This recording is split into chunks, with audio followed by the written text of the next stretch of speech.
Mark, our August fixtures are completed. How would you assess the start to the season for Chester? Frustrating, I think. Obviously, I think we start and then we stop. So we most recently, obviously, we had a great win down at Aldershot, and that was followed by a disappointment on Monday, and nobody's hiding from that. So everyone believes, and there's a lot of good feeling around the place with the recruitment that we did over the summer months. And lots of optimism about that, where that's going to take us. And I think it's safe to say that we just need that to click and to get a run of results which will give everyone the faith that we're going in the right direction. So it's frustrating because we've seen glimpses of that, but we've not seen a run of results that we'd hoped for yet. As you mentioned there was good feeling with the recruitment in the summer. Is it fair to say the feeling is still strong within the dressing room and in and around the club at the minute, though? I think that's probably one of the most frustrating things about the current situation where we are at the moment, is that if you spend any time at all around the players and speak to the players, which I do on a regular basis and part of the job to check that everything's all right, and I've genuinely never had such positivity from a group of players about what's going on, about the environment that they're in, about the preparation, about the manager, about the whole basis of the club, really.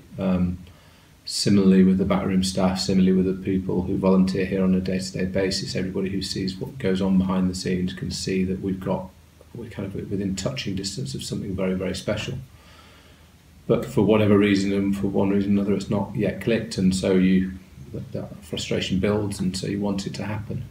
But the reality of the perception behind the scenes to obviously the feeling out there and the desperation for results, particularly at home, there's a huge contrast, and so that's really frustrating for everybody concerned. And there's a determination obviously there to demonstrate that actually we've got a great group of players who are about to achieve something. One thing, of course, that many fans will want us to address is the response after the game on Monday and the people that booed off the manager. What would your response to them be?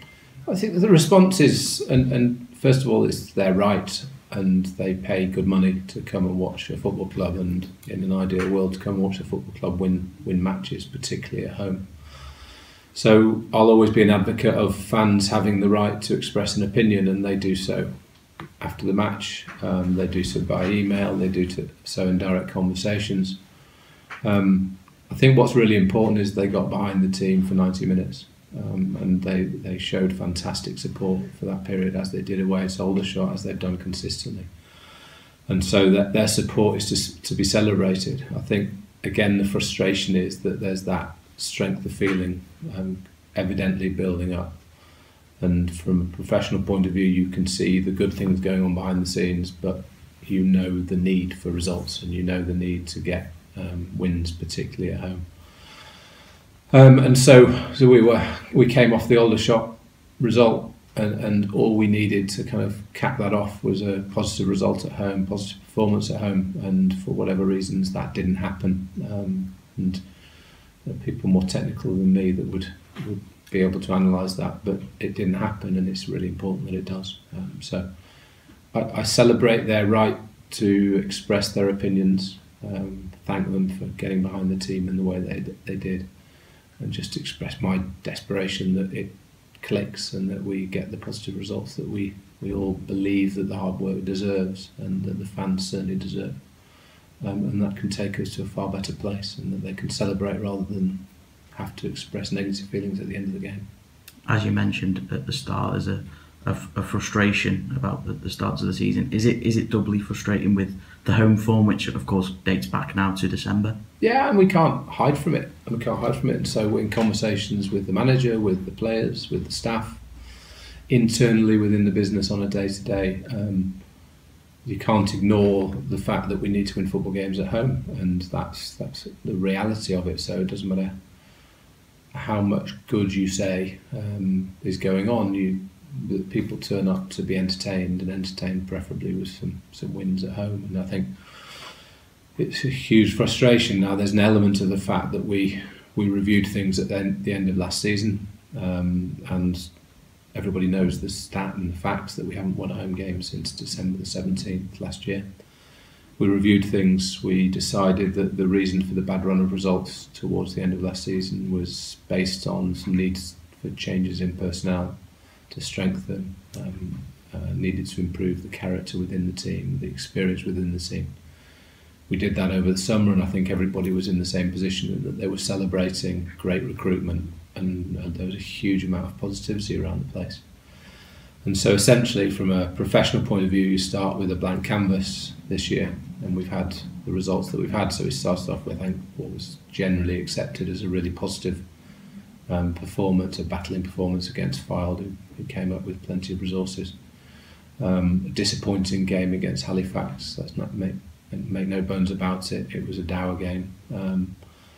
Sutton, poor first half, fantastic second half, and then gut-wrenching in the last minute to be defeated, and then a poor performance at home against Macclesfield.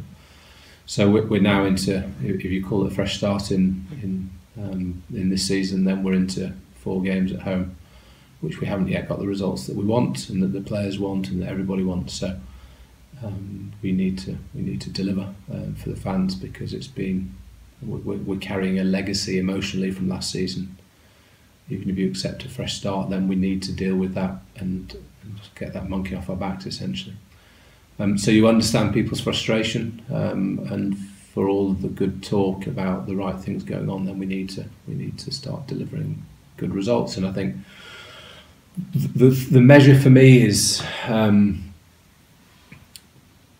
understanding and listening to fan reaction, and we're owned by the fans, and they're the most important people in all of this. In professional football, we can be too reactive about things, and I think there are a series of measures about performance.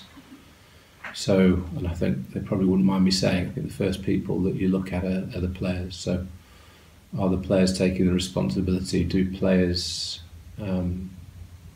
let's say the players probably don't need a second reason or excuse to kind of cast the blame elsewhere if there's something going wrong with the management or the preparation or the football club generally. And I don't mean that with any disrespect, because we've got a great set of professionals, but if there was something fundamentally wrong with the place, then we would know from the players. But actually what you've got is a set of players who couldn't be more positive about the preparation that they're getting, about the job that's being done. And so that's a really significant measure in us judging where we're at as a football club.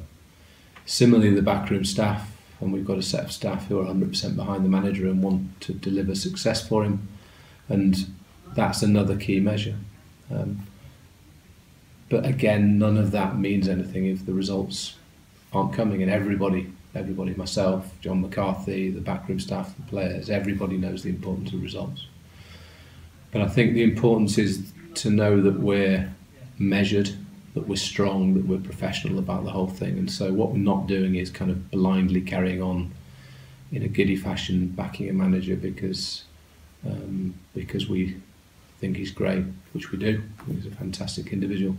We're not blindly carrying on because he's got a contract which prevents us doing anything about his position. We're not blindly carrying on in false hope. What we are is a strong board, a strong group of people. We have strong conversations internally as a board, with the manager, with everybody else, and we all know what we need to do. And it's on the basis of that that we're carrying on in the way that we are, with very clear objectives, with a very clear understanding of what needs to be achieved, and with a significant amount of strength. And I think, and I hope that that's the kind of thing that can give fans, the supporters, and particularly those who are really concerned at the moment, the confidence that the right things are going on. So let's not avoid tough questions. Let's not avoid the reality of where we are, but let's understand that the reason that we're sitting here preparing with a lot of positivity and a lot of determination for the matches against Torquay and Solihull is because we have a belief that there's something about to click here, and that's based on measuring what we know is going on behind the scenes. Okay, so it's not avoiding any issues, it's not avoiding anything other than facing the reality professionally of where we are. And so everybody's determined to demonstrate what this is about and the value of what's been going on here. What would you say to people that are watching this interview that may see it as a vote of confidence? I think with great respect to them, my general attitude towards votes of confidence in football is that they're rubbish. And just being completely honest, I think they're not worth the paper they're written on or the airtime they're given, because we've seen so many examples in football where managers are given a vote of confidence and then a couple of minutes later they're sacked. So it doesn't do anybody any service, and I think that the reality of us as a board, and me certainly as an individual, is that I understand that people watching or listening to this will be in a couple of different camps, maybe even more, but there'll be those who've made their decisions on the manager, and nothing that I say will appease that. And the only thing that would change those minds is a series of really positive results. And there'll be those there who are desperate for him to succeed, but want the proof that it's the right thing. And again, the only thing that's going to give them the confidence with those opinions is a series of good results. And there'll be those who will back the club and the manager regardless, and they just want positivity, and that will come through good results. So it all ends up in the same thing. In terms of confidence, the confidence that I want to be out there is the fact that you have in place a very measured, very strong board of directors. You've certainly got somebody in me who will judge the situation according to all of the factors, so not the disappointment after a couple of bad performances at home, but we'll measure the whole thing in the round. So as I mentioned earlier, where the players are at, where the staff are at, what the feeling of the fans is, where the club's going generally, is their confidence with the conversations, the tough conversations we have with the manager, when we ask very, very direct questions of him. And when you put all of those things together, then those are the type of things which contribute towards decision making. And so here we are preparing really positively for results and performances over the next few weeks, which we hope will demonstrate that our faith is put in the right place. But we're not scared, and we're not scared to make strong decisions at any point. So it's not about votes of confidence, it's about confidence that the right things are going on and the right things are in place to protect the football club for the long term. And there's so many examples that I could quote of teams out there who've had a poor run of results, who've backed their managers and have turned it round to achieve incredible things. Equally, I'm sure there are examples where teams have blindly stuck with the manager and it's gone horribly wrong. And what we won't be doing is blindly sticking with things on the basis of hope. We'll do it on a measured set of criteria, and I think that's the confidence that we want to be out there. So nobody's hiding or ducking the issues. Nobody's hiding from anything that we need to address.